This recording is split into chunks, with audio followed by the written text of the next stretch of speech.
Assalamualaikum warahmatullahi wabarakatuh. Salam dan bahagia. Minat dan bakat hidup akan bahagia. Selamat berjumpa lagi bersama saya Hengki Purba. Saya calon guru penggerak angkatan 6 dari Kota Pagaralam, Provinsi Sumatera Selatan. Saya bertugas di SD Negeri 32 Kota Pagaralam. Dalam mengikuti program calon guru penggerak ini, saya selalu didampingi oleh Ibu Ismailita sebagai pengajar praktik dan Bapak Jajang Supriyana sebagai fasilitator. Pada kesempatan kali ini, saya akan memaparkan aksi nyata modul 1.4 tentang budaya positif di sekolah.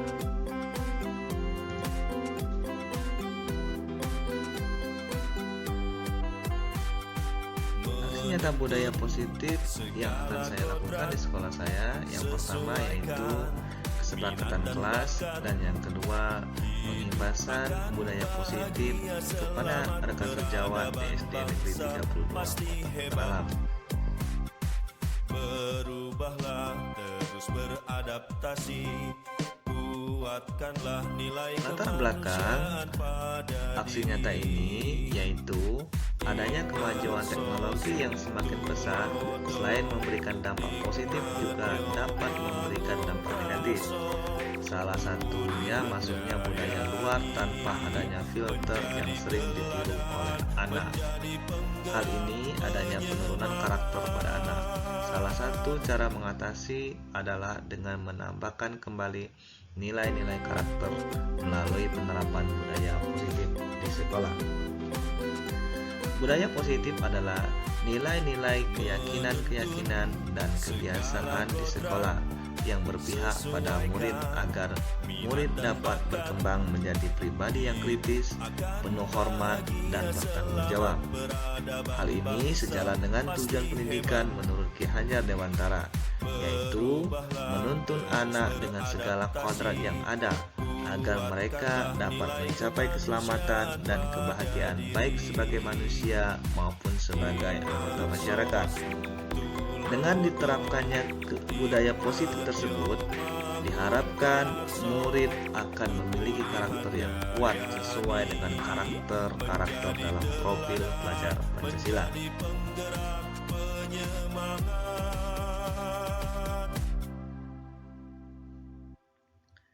Yang selanjutnya, rencana aksi nyata. Rencana aksi nyata yang akan saya lakukan yaitu membuat keyakinan kelas yang berpihak pada murid melalui kesepakatan kelas. Selain itu, saya juga melakukan kegiatan pengimbasan kepada rekan sejawat yaitu di sekolah.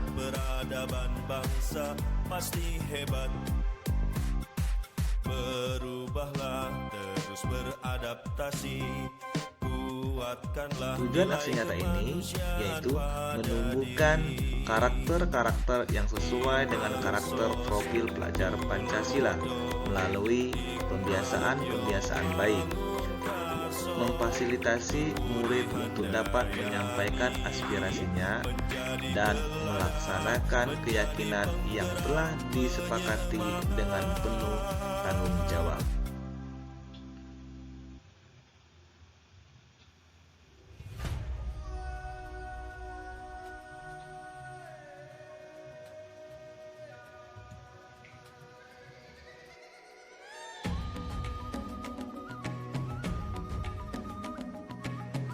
Tolak ukurnya, siswa dapat melaksanakan keyakinan kelas yang telah disepakati dengan kesadaran diri, terwujudnya pembiasaan-pembiasaan baik sehingga tercermin karakter profil pelajar Pancasila.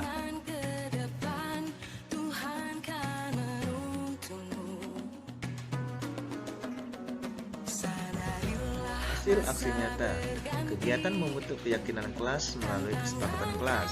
Selain itu juga menumbuhkan rasa percaya diri pada murid karena mereka terlibat langsung dalam mengambil keputusan di kelasnya. Pengimbasan kepada rekan sejawat membuat rekan sesama guru lebih memahami pentingnya menerapkan budaya positif di sekolah.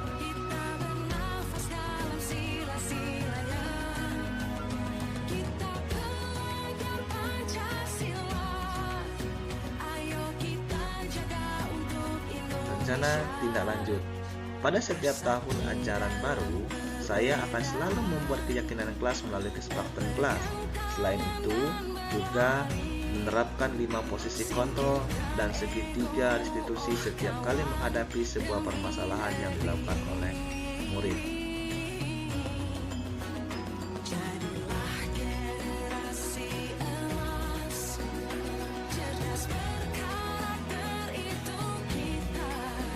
Berikut dokumentasi aksi nyata yang saya lakukan di sekolah.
Demi negeri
untuk kalian berbicara bersama-sama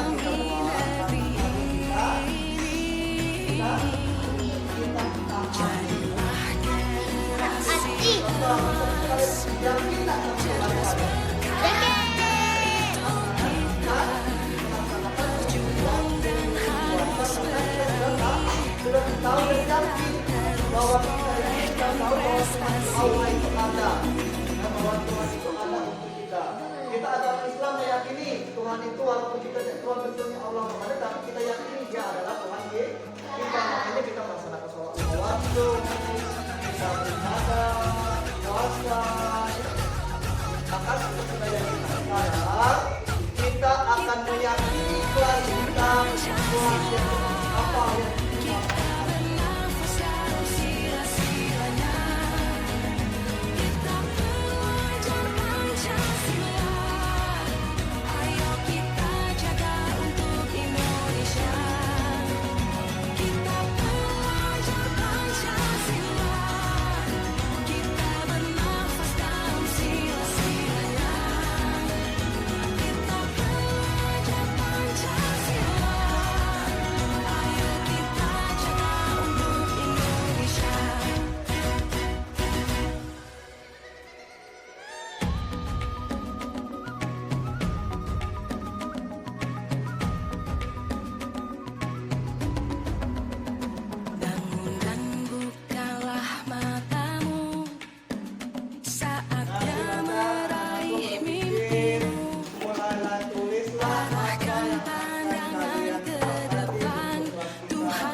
coba mana kalau sudah? Ya, lihat. Angkat tinggi-tinggi semuanya. Ya, sip. Bentar.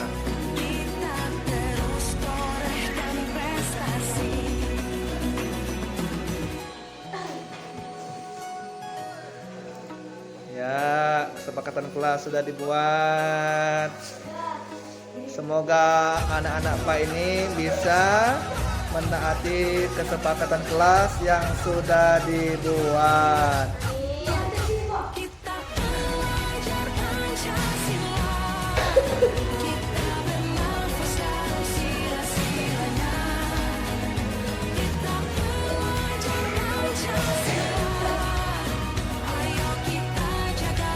Kalau kesepakatan kelas itu sudah, maka kita tempelkan ke kertas yang warna hitam yang sudah ada di papan tulis ini, ya.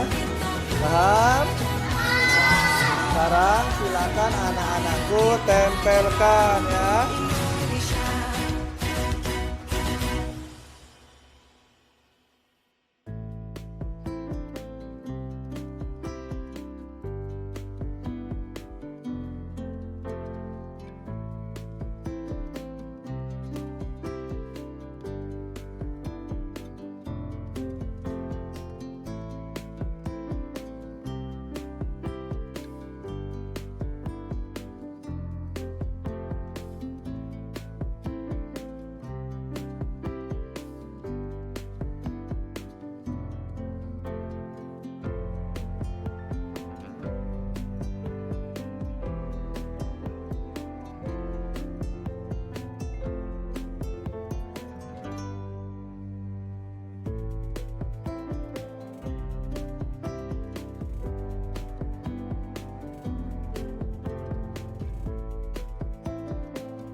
Nah, baik ya tentu. Sekarang kesepakatan kelas itu sudah kalian tulis di kertas dan sudah kalian tempel di kertas yang ada di tulis. Kesepakatan kelas itu akan akan kita lakukan demi kebaikan di kelas kita. Sekarang Pak tanya, siapa yang mau membacakan kesepakatan kelas salah satu teman kita? Katakan.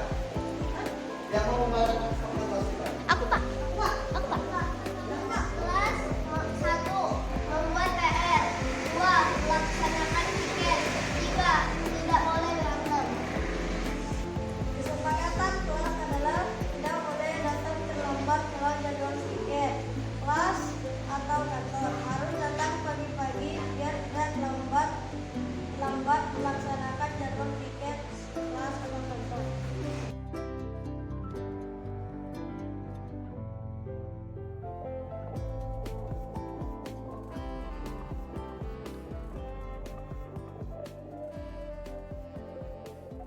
Berikut hasil keyakinan kelas yang telah kami sepakati.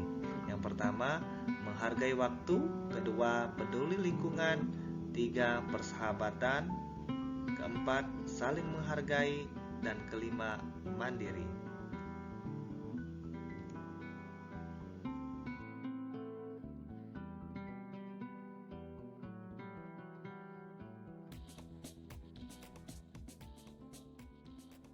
Assalamualaikum warahmatullahi wabarakatuh.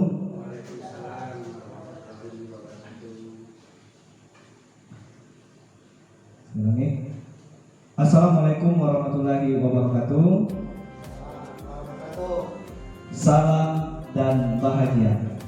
Bapak Ibu guru yang saya hormati, khusus Kepala Sekolah SD Negeri 32 Kota Padalarang. Di sini ada kata-kata yang akan saya pertanyakan. Pertama sekali itu salam dan bahagia. Kata-kata ini yang selalu kita ucapkan di setiap hari, di rumah, di sekolah, ataupun di tempat-tempat umum. Karena kata ini yang saya ikuti selama mengikuti calon guru penggerak. Waktu elaborasi pemahaman ini suatu pertanyaan tematik bagi kami. Mengapa harus salam dan bahagia?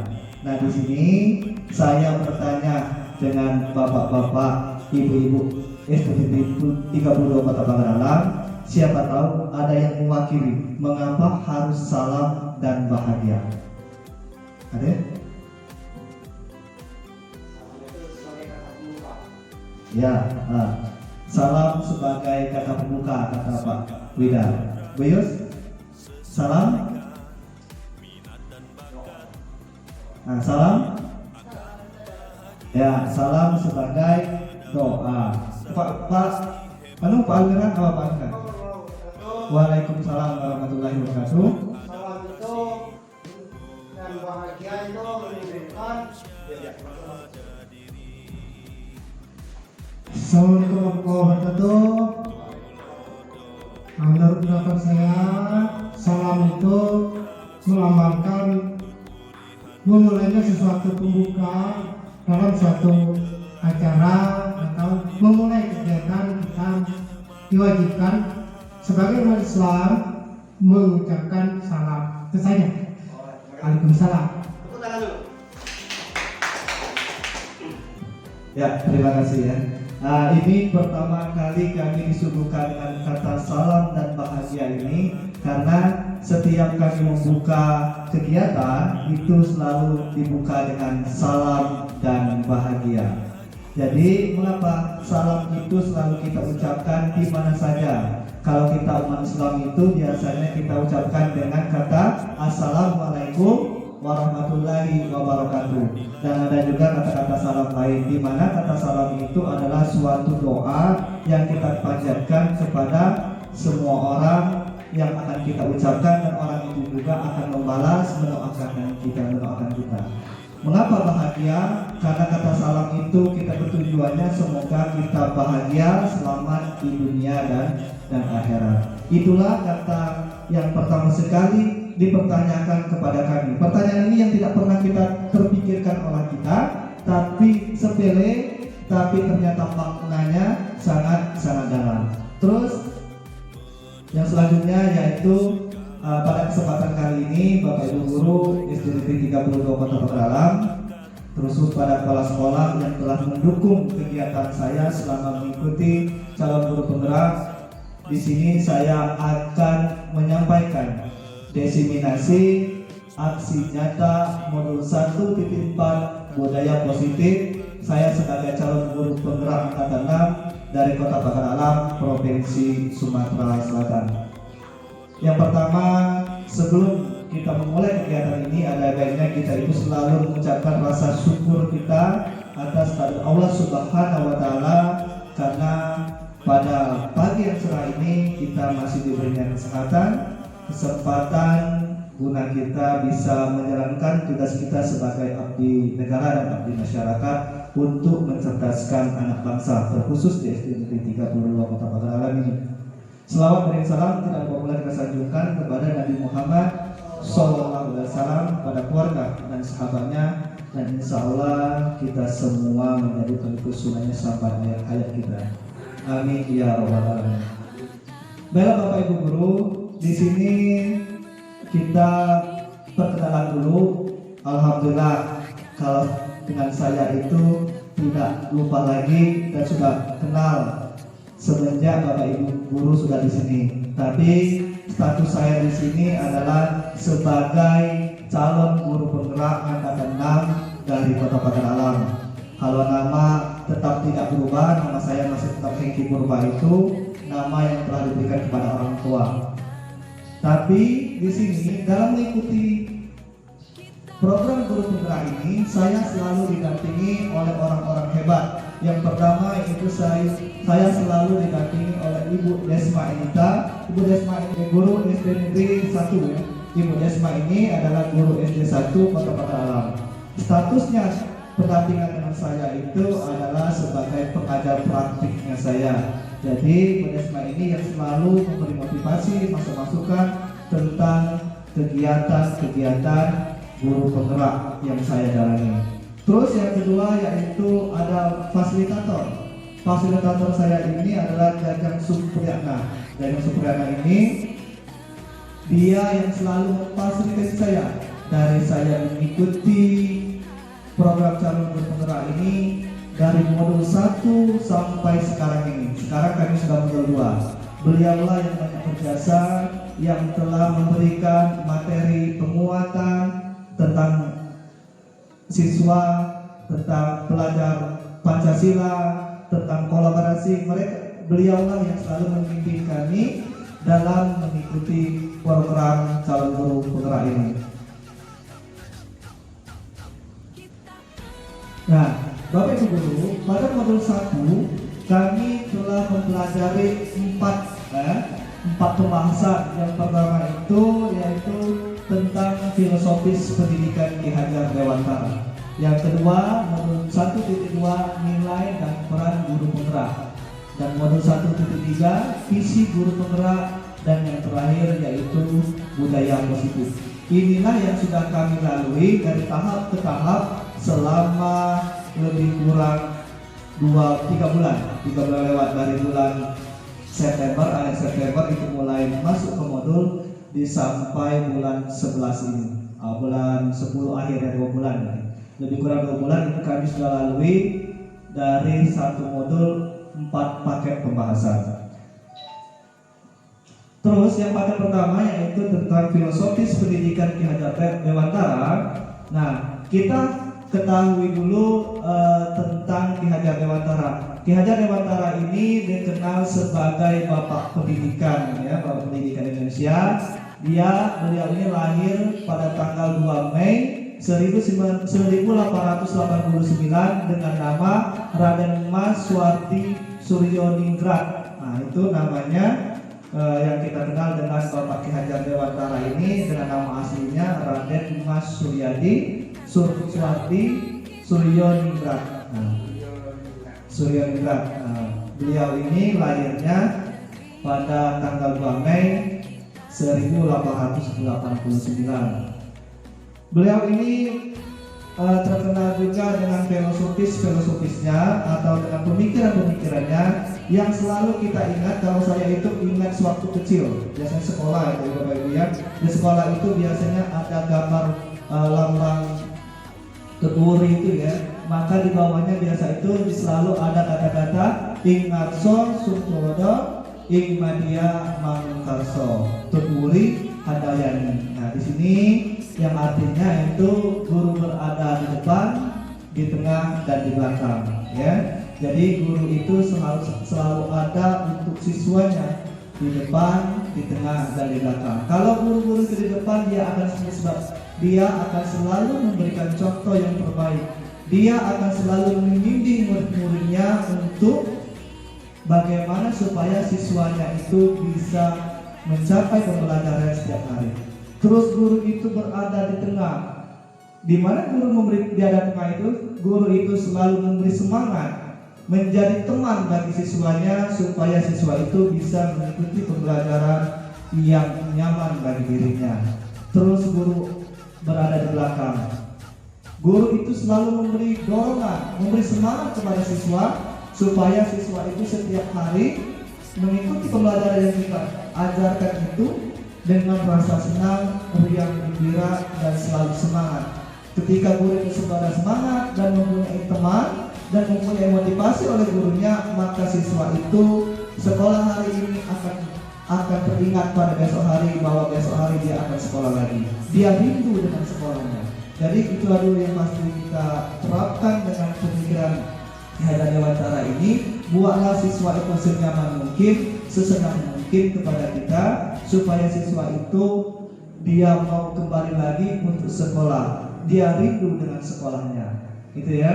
Terus asas pendidikan menurut Ki Hajar Dewantara yaitu ada dua, kodrat alam dan kodrat zaman. Dasar-dasar pendidikan menurut Ki Hajar Dewantara, pendidikan adalah menuntun.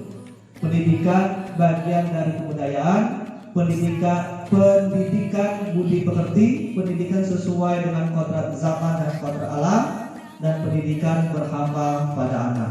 Nah, inilah yang kami pelajari. Pertama saya memasuki calon berpenggerak itu, saya perhatikan mengapa pendidikan itu harus menuntun, mengapa pendidikan itu bagian dari kebudayaan, pendidikan budi pekerti, pendidikan sesuai dengan kodrat alam dan kodrat zaman, pendidikan yang berhamba pada anak. Jadi itulah yang kami pelajari, dan ini juga yang akan saya sampaikan oleh teman-teman sejawat yang ada di SD Negeri 32 Kota Pekalongan.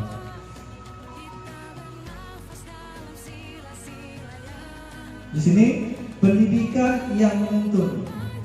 Menurut Ki Hajar Dewantara itu, pendidikan yang menuntun segala kodrat pada anak atau berpihak pada murid sehingga anak dapat mencapai keselamatan dan kebahagiaan yang setinggi-tingginya, baik sebagai manusia maupun sebagai anggota masyarakat, dan menerapkan profil pelajar Pancasila dan merdeka. Nah, di sini bahwasanya guru itu menuntun segala kodrat pada anak.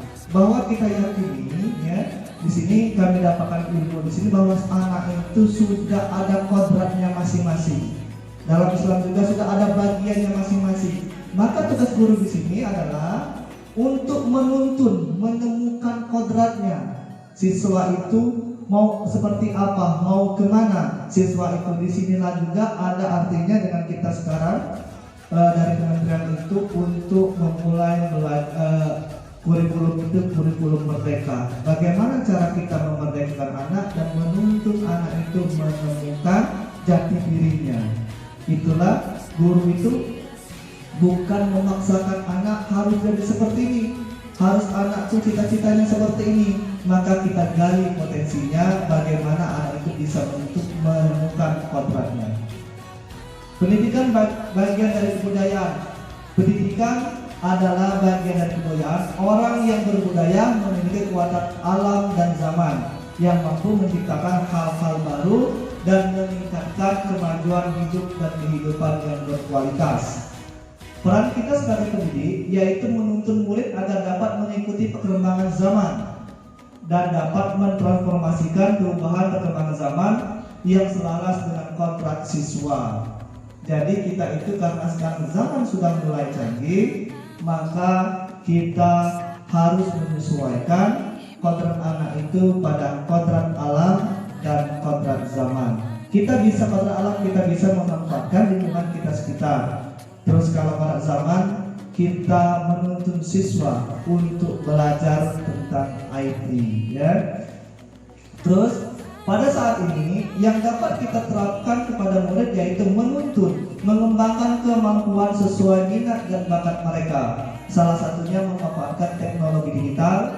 Contohnya dalam proses pembelajaran menggunakan media-media yang menarik seperti infocus, proyektor, media gambar, media abstrak berupa benda-benda nyata untuk menyampaikan materi dengan metode pembelajaran yang menarik, sehingga dapat meningkatkan minat belajar siswa dan menjadi pembelajaran yang bermakna.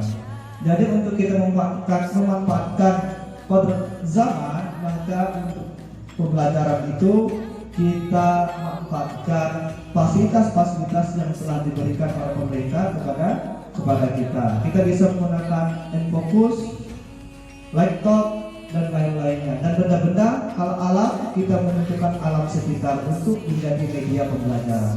Seperti yang saya lakukan kemarin itu, mengikut dengan media alam, saya pembelajaran tentang mengidentifikasi jenis-jenis hewan dan mengidentifikasi jenis-jenis tumbuhan. Jadi siswanya saya suruh belajar di luar. Mereka.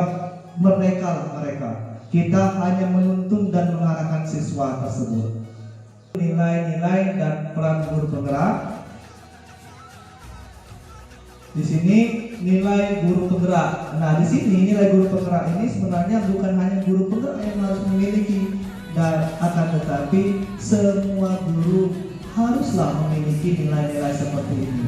Yang pertamanya itu berpihak pada murid, yang kedua mandiri, yang ketiga reflektif, kolaboratif, dan inovatif.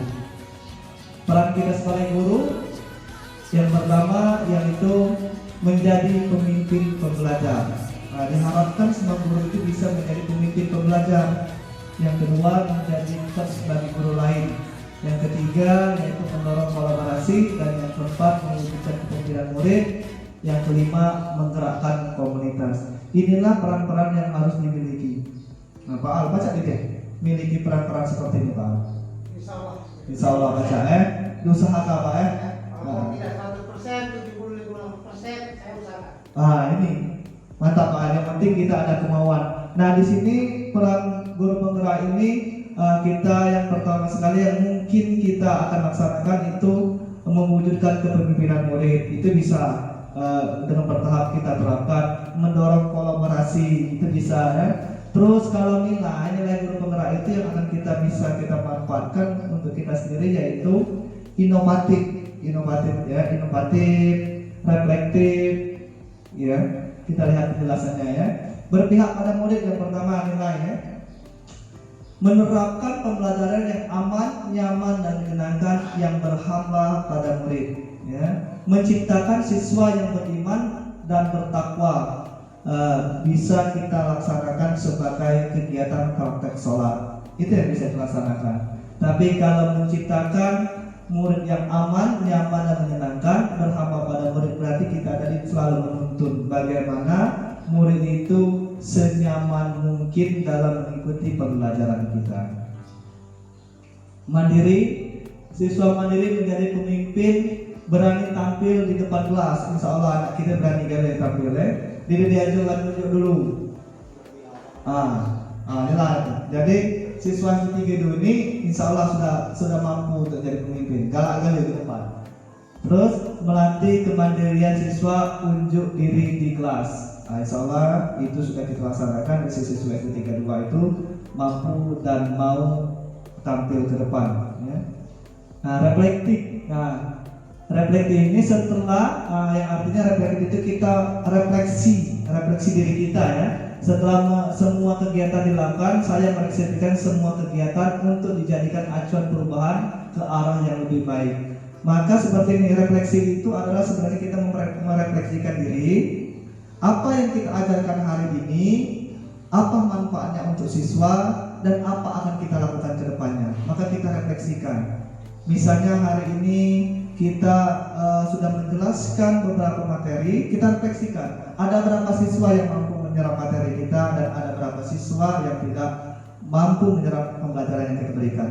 Terus setelah itu kita gali lagi apa yang ada yang salah, apa ada yang kurang, yang kedepannya harus apa, apakah jenis pembelajarannya atau medianya. Maka kita refleksikan diri kita setiap hari kita setelah memberi pembelajaran. Terus kolaboratif, ini tadi selalu mengajak siswa-siswi untuk berkolaborasi bersama teman-teman satu kelas. Maka kita menciptakan siswa itu selalu berkolaborasi, ya, berkolaborasi, bekerja sama bagaimana untuk mencapai suatu tujuan pembelajaran. Terus membuat ruang diskusi positif dan kolaborasi antar guru dan pemangku kepentingan di dalam dan di luar sekolah untuk meningkatkan kualitas pembelajaran.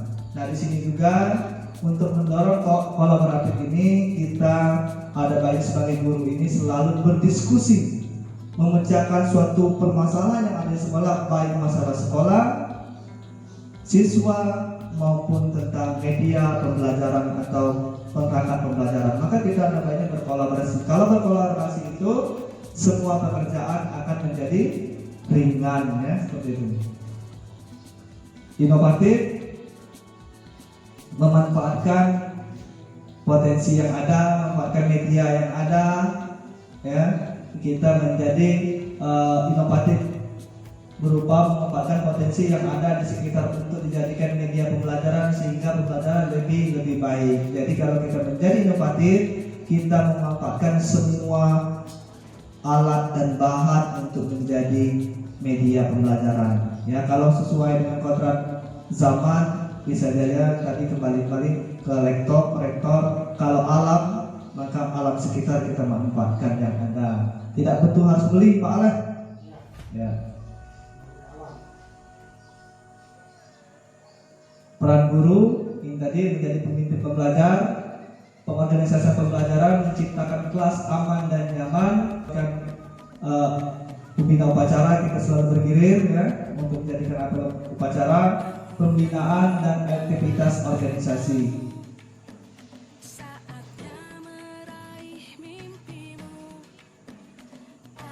Untuk paket modul pembahasan ketiga yaitu visi guru penggerak. Ini sebenarnya visi guru. Nah, seorang guru itu harus mempunyai visi kepada siswanya, ya. Kalau visi yang sudah saya tuangkan itu mewujudkan peserta didik yang berkarakter cerdas, terampil, dan berbudaya sesuai profil pelajar Pancasila dalam lingkungan pembelajaran yang bermakna dan berpihak pada murid. Maka seluruh guru itu harus mempunyai visinya sendiri. Mau setelah kita ada guru menjadi wali kelas atau sudah menjadi guru di tahun ajaran itu, sebenarnya kita itu sudah menciptakan visi kita sendiri untuk siswa dulu di kelas kita. Baru kita meranjak ke visi sekolah. Turun dari visi sekolah itu kita buat juga visi untuk sekolah. Seharusnya seperti itu, ya. Mudah-mudahan kedepannya nanti di negeri 32 Kota Pakrawan ini gurunya itu mempunyai visi tersendiri, bisa ditempel di kelas masing-masing. Nah, visi guru kelas 6, visi guru kelas 3 untuk siswanya. Terus baru nanti bisa juga dituangkan ke dalam visi sekolah nanti, ya.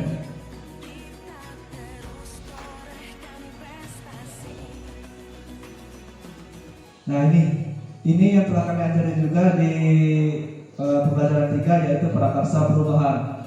Menuntun karakter siswa sesuai profil pelajar Pancasila melalui pembelajaran yang bermakna dan mudah diingat berupa praktik langsung sehingga mewujudkan perubahan yang nyata dengan menerapkan inquiry apresiatif dengan tahapan bagja. Jadi untuk melakukan perubahan itu ada tahapan yang namanya itu tahapan bagja. Bagja itu sendiri yang pertama buat pertanyaan, ambil pelajaran, gali mimpi, jabarkan rencana, dan atur eksekusi. Jadi ketika kita mau merubah suatu pembelajaran, maka kita bisa menggunakan dengan tahapan bagja. Kita buat dulu pertanyaan buat kita sendiri. Terus kita ambil pelajarannya. Setelah kita buat pertanyaan, kita ambil pelajarannya bagaimana. Terus kita gali mimpi untuk mencapai pertanyaan yang sudah kita buat pada diri kita sendiri. Terus jabarkan, kita laksanakan, atur eksekusi. Ya, kita lihat hasilnya. Terus kita refleksi hasilnya, atau berhasil atau tidak. Nah, buat pertanyaan, apa yang harus saya lakukan dalam pembelajaran supaya menjadi pembelajaran yang bermakna dan mudah diingat oleh siswa? Kalau pertanyaan ini selalu kita benarkan dalam diri kita, maka akan kita lahir lagi ambil pelajarannya.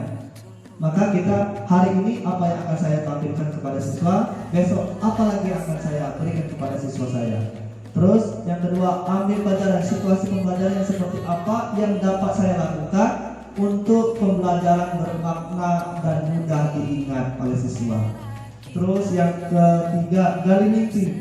Hal baru apa yang saya lakukan dalam pembelajaran supaya murid ingat dan menjadi bermakna.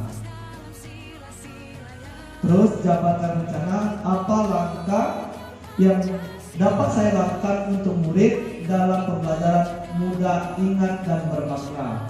Dan yang terakhir itu kita atur eksekusi, siapa saja yang dilibatkan dalam proses pembelajaran yang mudah diingat dan bermakna. Inilah tahapan-tahapan bagja yang akan kita lakukan untuk membuat pembelajaran yang lebih bermakna.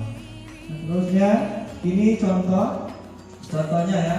Kita contoh cara membuat pembelajaran menggunakan tahapan bagja. Pertama sekali itu buat pertanyaan.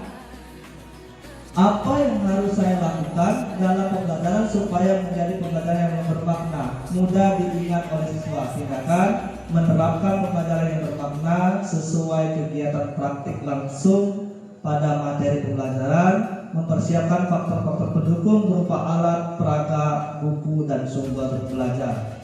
Terus yang kedua, ambil pelajaran. Nah, pertanyaannya, situasi pembelajaran yang seperti apa yang dapat saya lakukan untuk pembelajaran bermakna dan mudah diingat? Tindakan atau pendidikan yang akan kita gunakan yaitu menggunakan metode pembelajaran yang variatif, alat peraga yang mendukung dan berpihak pada murid. Terus yang ketiga, gali mimpi. Dari mimpi, pertanyaan yang bisa kita gunakan, hal baru apa yang saya lakukan dalam pembelajaran supaya murid ingat dan menjadi bermakna? Maka tindakan atau pendidikannya yaitu memvariasikan faktor-faktor pendukung proses pembelajaran, memfasilitasi ruang gerak siswa, terciptanya suasana aman dan bahagia, aman, nyaman, dan bahagia. Jabarkan rencana. Pertanyaannya, apa langkah yang dapat saya lakukan untuk murid dalam pembelajaran mudah ingat dan bermakna? Tindakan membuat tim belajar baik bersama rekan sejawat maupun siswa dan orang tua siswa. Manfaatkan berbagai aplikasi pembelajaran, menggunakan metode pembelajaran yang menarik siswa dan siswa itu terlibat secara langsung. Terus atur eksekusi. Terakhir ya, pertanyaannya, siapa saja yang dilibatkan dalam proses pembelajaran yang mudah diingat dan bermakna? Tindakannya, yang pertama itu sudah pasti setiap kita melaksanakan atur eksekusi atau untuk melaksanakan setiap pembelajaran itu, yang pertama sekali itu yang pastinya kepala sekolah. Yang kedua, semua siswa dan guru terlibat dalam proses pembelajaran. Terus berkolaborasi bersama rekan sejawat, menghadirkan pembelajaran nyata dapat diingat oleh memori setiap siswa, menjadikan pembelajaran sebagai proses yang bermakna dan susah untuk dilupakan. Nah, ini untuk pembahasan yang keempat ya. Pembahasan yang keempat ini adalah budaya positif ya. Budaya positif itu sendiri adalah pembiasaan baik yang dilakukan yang selaras dan seimbang, sehingga menciptakan suatu keadaan yang menimbulkan rasa aman, nyaman, dan bahagia, khususnya pada murid. Pada proses pembelajaran dan budaya positif dapat membentuk karakter siswa yang percaya diri, mandiri, serta bertanggung jawab. Baik ya, kita lanjut ya. Budaya positif. Nah, budaya positif ini pembiasaan baik yang dilakukan yang selaras dan seimbang sehingga menciptakan suatu keadaan yang menimbulkan rasa aman dan nyaman. Jadi budaya positif itu bagaimana kita menciptakan suasana sekolah, kelas itu bentuk-bentuk yang positif ya, supaya siswa itu nyaman dan rindu akan sekolah. Kalau semuanya sudah positif, insya Allah sekolah itu bisa nyaman dan siswanya akan teringat terus ke sekolah, mau terus datang ke sekolah ya. Terus dalam budaya positif itu terdapat beberapa hal menarik untuk kita pelajari ya. Yang pertama yaitu disiplin positif, menciptakan individual yang disiplin ya. Sebelum kita mendisiplinkan siswa itu, gurunya dulu memang disiplin. Jadi seperti ini budaya positif itu menciptakan sesuatu yang positif. Jadi pertama sekali itu kita disiplin dulu kitanya, baru kita menerapkan kepada siswa. Siswa itu biasanya kalau guru sudah disiplin, galak siswa itu ya, disiplin dewek ya. Yang kedua teori kontrol, teori motivasi. Nah, kita kontrol itu bagaimana kita cara mengontrol ya, siswa. Terus teori motivasi, bagaimana cara kita memotivasi siswa supaya dia bersemangat untuk mengikuti pembelajaran. Hukuman dan penghargaan, posisi kontrol guru, kebutuhan dasar manusia, keyakinan kelas, dan segitiga restitusi ya. Penjelasan disiplin positif, pendekatan yang dirancang untuk mengembangkan murid untuk menjadi pribadi yang mandiri, kreatif, dan berpikir kritis dan bertanggung jawab. Teori kontrol, 5 teori kontrol yang dapat diterapkan disesuaikan dengan keadaan pada saat itu. Penghukum, pembuat rasa bersalah, teman, pemantau, dan sebagai manajer. Inilah untuk teori kita mengontrol siswa. Apakah kita perlu penghukum atau pembuat rasa bersalah, teman, pemantau, sebagai manajer. Teori motivasi, dorongan yang timbul pada diri seseorang untuk melakukan sesuatu tindakan dengan tujuan tertentu ya.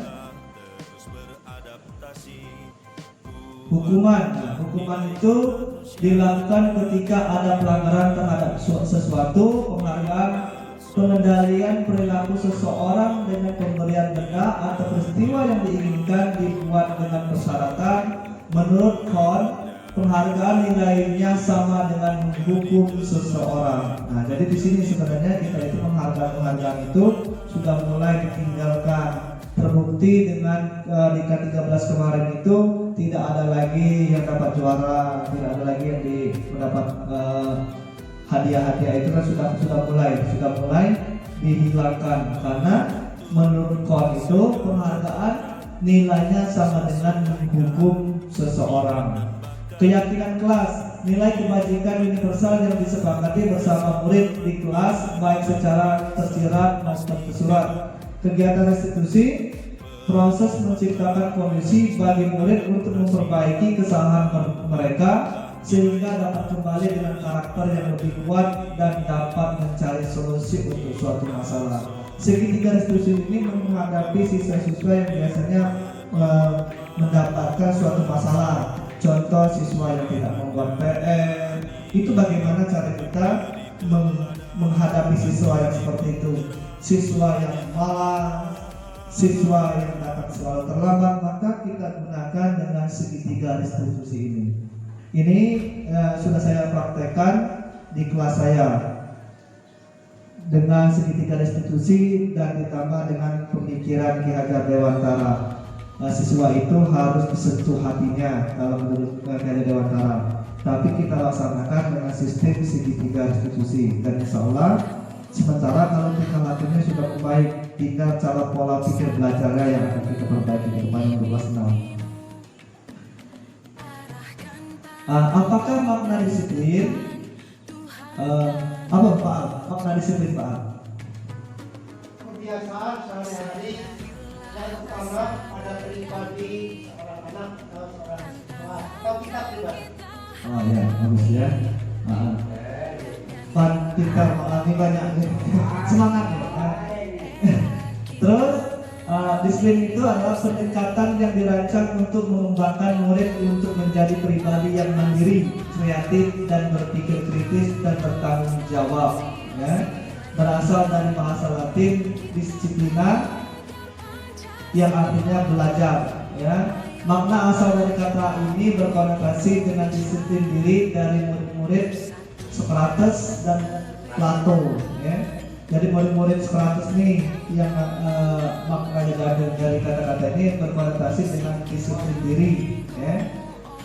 Terus disiplin diri membuat orang menggali potensinya menuju sebuah tujuan apa yang dia hargai.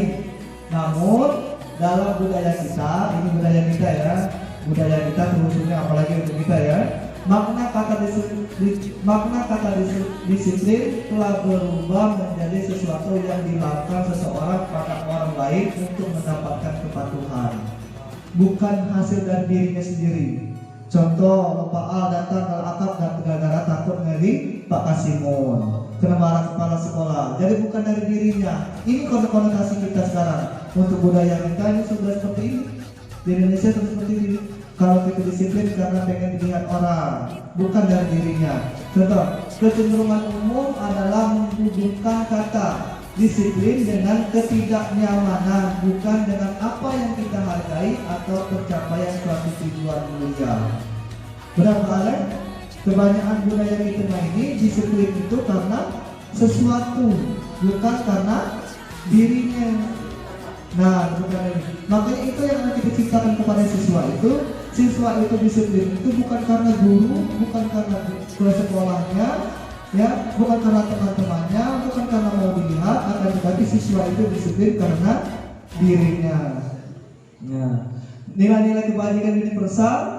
Nilai-nilai kebajikan adalah sifat-sifat positif manusia yang merupakan tujuan mulia yang ingin dicapai setiap individu. Nilai-nilai tersebut bersifat universal dan lintas bahasa, suku, bangsa, agama maupun latar belakang. Ya, nilai-nilai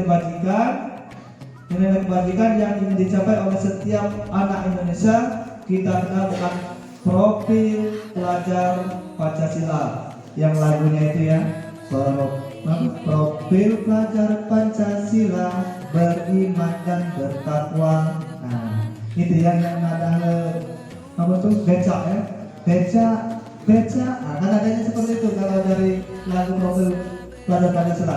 Ini ada lagunya, buku apa?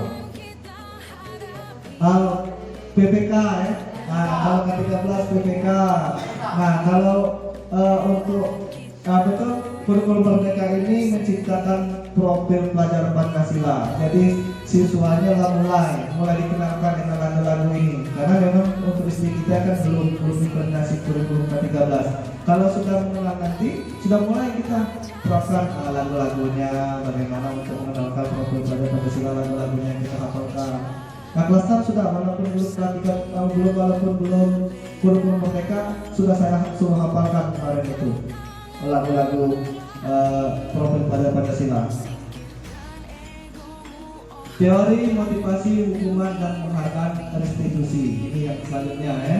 Nah, di sini teori motivasi perilaku manusia, ini yang saya jelaskan tadi, karena dia dapat datang dari orang lain untuk menghindari ketidaknyamanan atau hukuman apa yang akan terjadi apabila saya tidak melakukannya.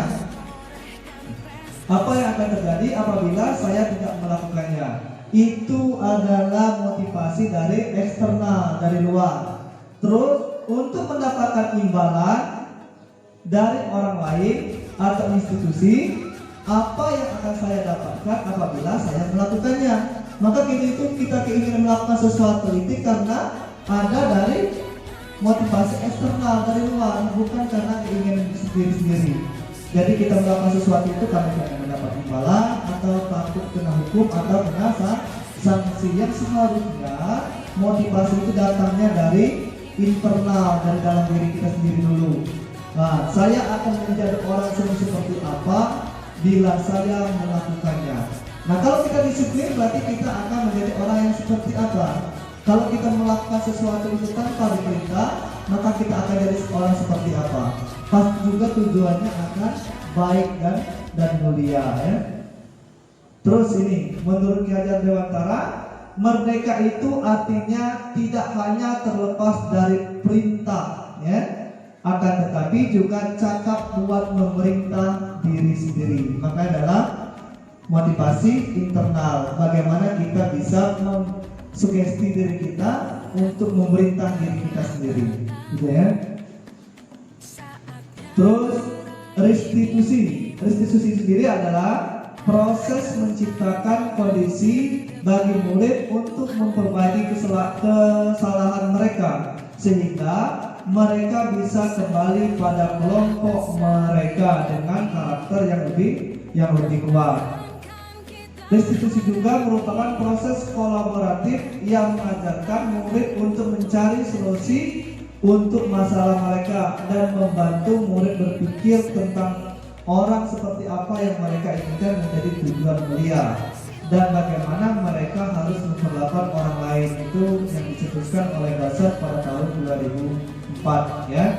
Inilah restitusi untuk bagaimana kita mengendalikan permasalahan-permasalahan yang pada siswa kita, bagaimana sehingga mereka itu bisa kembali pada kelompok mereka. Berarti kita mengembalikan siswa itu pada kelompoknya, bukan kehendak kita. Kalau siswa itu belagu, kita marahi kehendak kita baik, ya.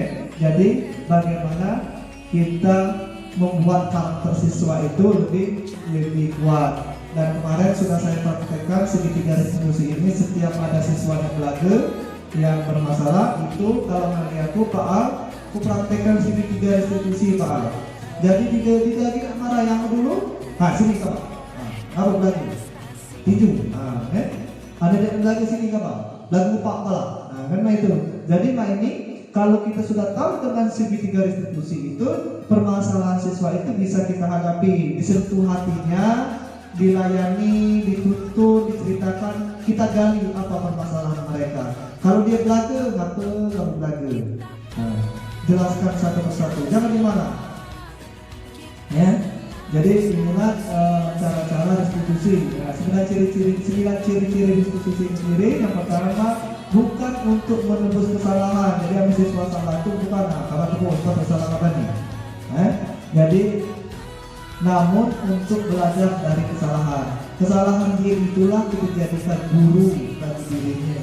Kalau dia belagu, jadi mana belagu itu supaya menunjukkan dia itu pacak belajar dari belagu tadi, maka dia ulang lagi belagu. Ya, kalau dia terlambat, maka maka dia terlambat. Ditanya mengapa dia terlambat, bagaimana solusinya akan kita berikan. Terus memperbaiki hubungan, tawaran bukan paksaan. Kita menawarkan kepada siswa itu solusi-solusinya. Terus restitusi menuntut untuk melihat keadaan ke dalam diri. Restitusi mencari kebutuhan dasar yang mendasari tindakan. Nah, kan karena restitusi itu mencari tahu dasar tindakan siswa melakukannya itu apa, mengapa dia bisa seperti itu. Terus restitusi adalah cara yang paling baik, fokus pada karakter bukan tindakan, fokus pada solusi, ya, bukan penghukuman. Makanya solusi yang akan kita tawarkan. Terus restitusi mengembalikan murid yang berbuat salah pada kelompoknya.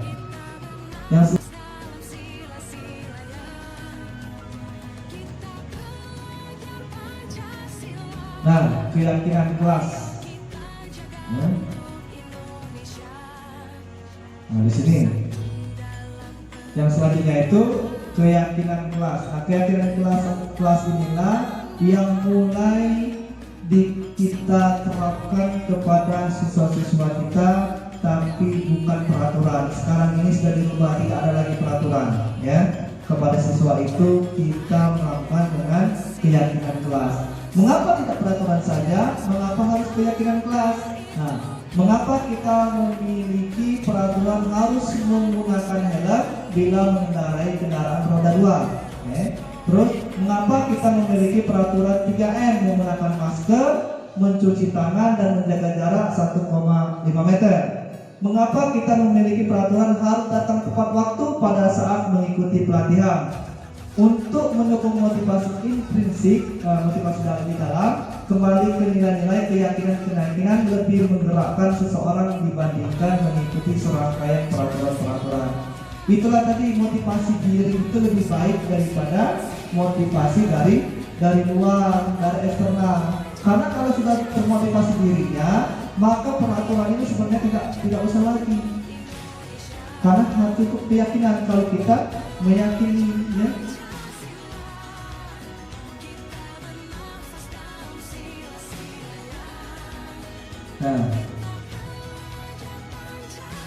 Nah, Pak Al tahu Pak Al, mengapa harus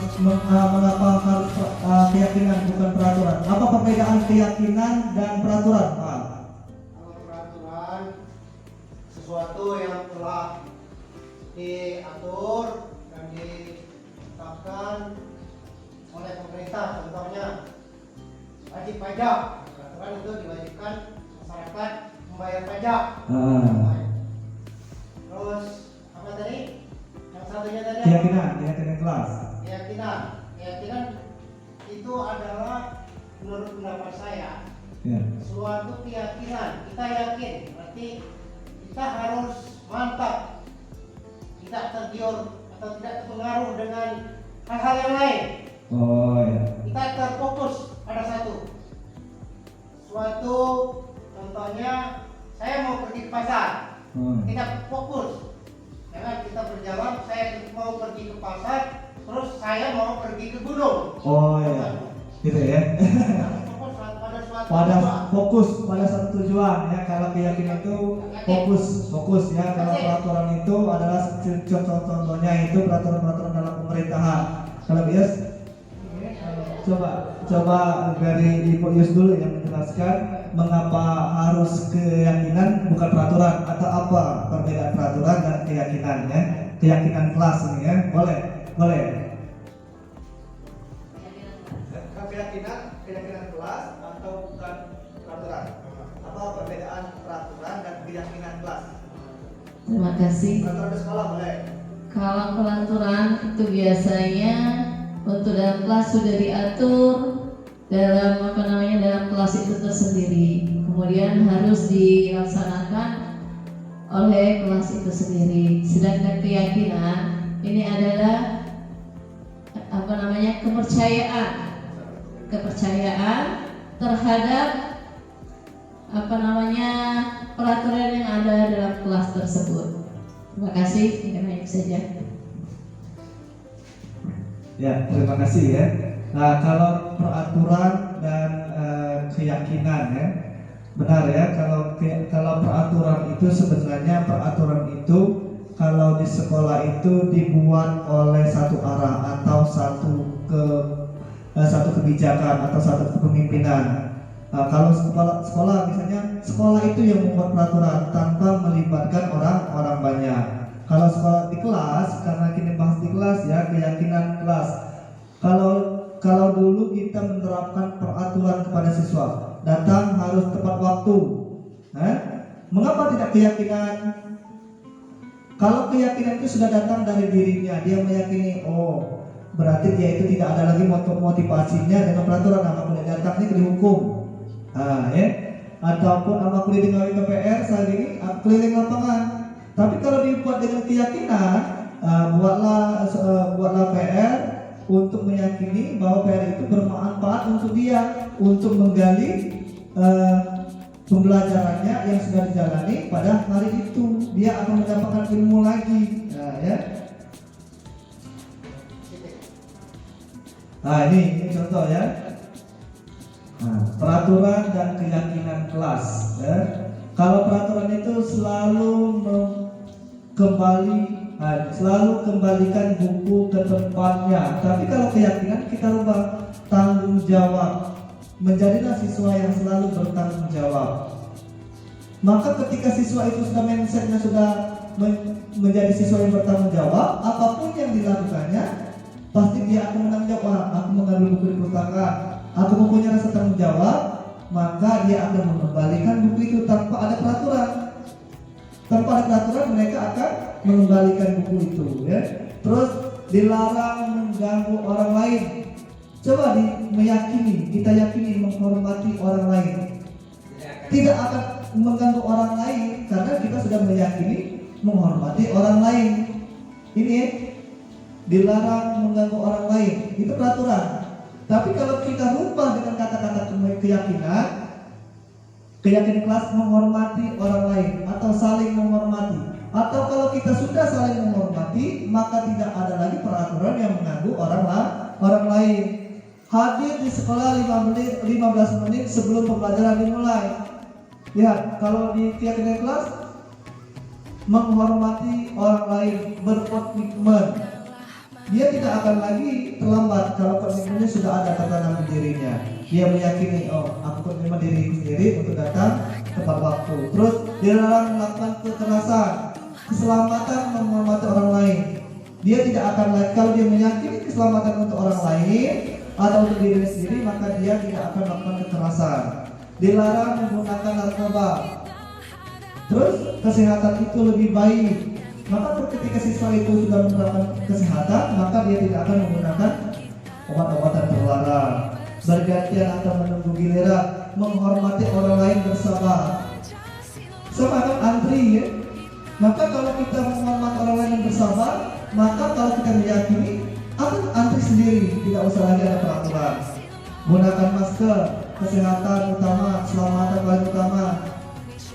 Jangan berlari di kelas atau koridor, keselamatan dan keamanan. Maka kita harus menerapkan keyakinan kepada siswa. Sama, soalnya kita ini terlahir di agama Islam, kita meyakini Tuhan itu ada, ya. Nah, berarti karena ditanamkan dari orang tua, kita sudah diyakinkan bahwa agama kita Islam, mengikuti tata cara dan takwa kepada agama Islam, maka kita mengikuti. Tidak perlu ada aturan agama Islam harus sembahyang 5 waktu, kamu aturan namanya di sembahyang bisa dihukum. Tapi kalau karena kita meyakini dengan agama Islam, maka kita laksanakan dengan sendirinya, beriman dan bertakwa tadi, ya. Nah ini, ya, ini ada hukuman atau konsekuensi. Contoh yang biasanya kita lakukan, mencetak 100 kali di dalam buku kalimat saya tidak akan terlambat lagi karena terlambat ke sekolah, maka kita akan menghukum siswa itu. Terus lari mengelilingi lapangan basket 2 kali karena terlambat hadir di sekolah, hukuman.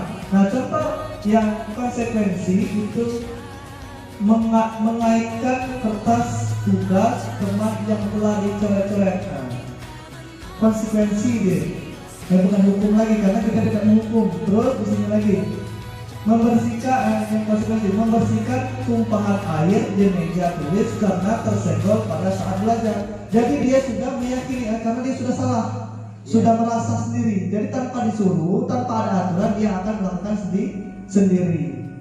Konsekuensi dan hukuman. Tapi kalau kita langsung menghukum, menghardik siswa, biasanya itu akan terulang kembali hal-hal seperti itu. Perbedaan hukuman dan konsekuensi. Suatu yang menyakitkan harus terjadi. Kalau konsekuensi, sesuatu harus terjadi. Harus terjadi. Misal contoh tadi meninggal air sudah terjadi, maka kita harus bertanggung jawab. Tapi kalau hukuman, sesuatu yang menyakitkan harus terjadi. Biasanya akan seperti itu. Kalau dihukum itu dia akan merasa ingat, ya.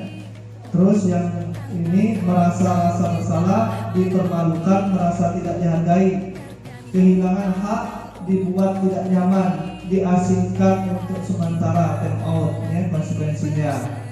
Anak belajar untuk mematuhi peraturan, anak belajar untuk menyembunyikan kesalahan, ya. Itu kalau di hukuman itu pasti kalau dihukum urung dan jujur. Ya kan, berarti berusaha siswa itu menyembunyikan kesalahannya kalau mereka tidak mau dihukum. Nah, tapi kalau konsekuensi itu anak belajar untuk mematuhi peraturan, jadi mencoba untuk memberitahu, ya. Itu yang materi selanjutnya itu segitiga restitusi. Nah, segitiga restitusi itu ada beberapa, ada tiga dalam segitiga restitusi itu. Yang pertama itu validasi kebutuhan, menanyakan keyakinan, dan menstabilkan identitas. Menstabilkan identitas sendiri adalah untuk membuat anak yang merasa gagal karena berbuat salah menjadi positif terhadap dirinya. Ini ya, guru berkata berbuat salah itu hal yang manusiawi, tidak ada manusia yang sempurna. Bapak atau ibu juga pernah berbuat salah. Nah, ketika siswa itu berbuat salah, kalau kita kasih kata-kata seperti ini, apa yang akan terjadi? Maka siswanya merasa walaupun dia salah tadi, oh berarti guru baik pernah melakukan itu. Kita kembalikan menstabilkan identitasnya. Jadi jangan anak masalah tanpa kita salahkan. Jadi bagaimana kita bisa membuat siswa itu walaupun nggak salah benar, kita naikkan lagi identitasnya ya, menstabilkan identitas. Terus kita pasti bisa menyelesaikan permasalahan ini. Bapak, ibu tidak terkait untuk mencari tahu siapa yang benar, siapa yang salah. Bapak, ibu lebih tertarik untuk menyelesaikan masalah. Kalau kamu menyalahkan dirimu sendiri, terus-menerus apa kamu bersikap baik pada dirimu sendiri. Nah, ini segitiga restitusi ini kalau kelas 6 lah terapkan. Nah, walaupun begitu belum maksimal perubahannya, anak murid kita yang kelas 6 itu insya Allah yang banyak tuh lah dia benar, dia marah-marah, galak, bentak lagi ya, tapi sudah mulai berubah karakternya, sudah mulai berubah dengan ditanyakan pernah, walaupun kita pernah, kita muka pernah berbuat salah siswa tadi sama. Kalau dia bertemu kita ceritakan pula ada yang berkenaan sama dia, jadi kita ceritakan, kita kembalikan kepada identitasnya ya, supaya siswa itu mulai mau bangkit. Dia kan tidak mau bangkit selama ini banyak, tapi sekarang sudah mau mulai bangkit ya. Nah, ini ya untuk validasi kebutuhan. Guru berkata, kamu bisa saja akan melakukan hal yang lebih buruk, tapi kamu tidak melakukannya. Kamu pasti punya alasan mengapa melakukannya. Maka pertanyaan-pertanyaan seperti inilah yang akan kita tanyakan kepada siswa. Apa yang penting bagi kamu? Ini sudah tanyakan semua sama ku coba pada sama banyak kemarin itu ya. Terus ku tanya, apa itu tanya, kamu pasti punya alasan. Ngapun banyak tuh bentak dalam ini kan diceritakan juga lu. Minggu mate, doku pulang di rumah. Jadi ceritakan gimana. Jadi setelah kita ceritakan itu, kita cari solusi untuk dirinya. Bagaimana untuk mengangkat identitasnya. Bagaimana dia merasa walaupun dia kecewa tapi dia merasa senang, seperti itu. Terus menanyakan keyakinan. Maka pertanyaan ini juga yang saya sampaikan kepada banyak.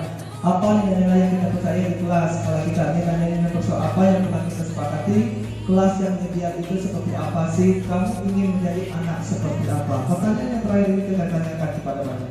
Kamu ini pengen jadi anak lo mana? Nah, apa ke depannya? Ada cita-cita apa di hidup? Kutanya kepada banyak. Ada Pak, aku nak jadi pramugari. Kalau jadi pramugari, kalau Pak naik pesawat mana? Gratis kan Pak? Nah, langsung jawab spontan gratis Pak. Terus, jadi terus lagi itu. Jadi untuk mendapatkan kabar jadi pramugari itu apa yang akan kamu lakukan di sekolah ini? Benar ya, pertanyaan ini. Apa dengan bentak-bentak itu lah di Pak? Apa dengan nangis di Pak? Dengan apa? Belajar lagi. Maka dia akan menjawab diri sendiri. Bagaimana siswa itu menemukan permasalahannya dan menjawab permasalahan sendiri. Gitu ya. Nah, penerapan yang sudah kita lakukan di sekolah, ya, penerapan insya Allah untuk sebagai meningkatkan kemampuan belajar Pancasila. Sebenarnya untuk sekolah kita SD 32 Kota Mataram ini sudah beberapa yang kita terapkan seperti ini ya. Berdoa sebelum dan sesudah kegiatan. Nah, sebelum berdoa dan sebelum sesudah kegiatan pembelajaran kita selalu lakukan. Membaca surat pendek pada saat apel pagi. Setiap pagi sudah kita lakukan apel dan membaca surat pendek, menyanyikan lagu Indonesia Raya dan teks Pancasila, menciptakan suasana yang aman, nyaman dan bahagia. Siswa mandiri mengikuti pembelajaran dan berani menampilkan dan tampil ke depan. Siswa mandiri memimpin pembelajaran dengan berani tampil ke depan. Itu yang selalu kita ciptakan supaya siswa itu bisa berani ke depan. Kita suruh satu persatu siswa itu biar dia itu bisa menjadi pemimpin pembelajar. Dari siswa itu kita suruh bagaimanapun caranya, kita tuntun siswa itu supaya dia ada kemauan untuk selalu tampil ke depan. Bersalaman secara bergantian, penerapan budaya antri, siswa diberi kebebasan dalam beraktivitas, mewujudkan rasa cinta, kasih, sayang, suci hati dalam segala ikatan, terus mampu menyesuaikan keadaan perkembangan zaman, digital, dan lain-lain. Jadi inilah yang harus dituntut sekarang, kita itu harus memanfaatkan selalu digital ya. Nah, jadi inilah yang dapat saya sampaikan. Mungkin itu hanya sedikit ya, karena mungkin saya belum terlalu banyak menguasai materinya. Semoga yang saya dapat sampaikan ini bisa bermanfaat untuk SD Negeri 32 Kota Pagaralam. Saya mohon dukungannya ke depan supaya saya ini bisa mengikuti pendidikan guru penggerak ini sampai selesai tanpa ada halangan dan hambatan. Untuk selanjutnya kita tutup dengan mengucapkan lafaz Alhamdulillah. Terima kasih atas dukungan dan motivasinya. Terima kasih Bapak Ibu Guru. Saya ucapkan wassalamualaikum warahmatullahi wabarakatuh.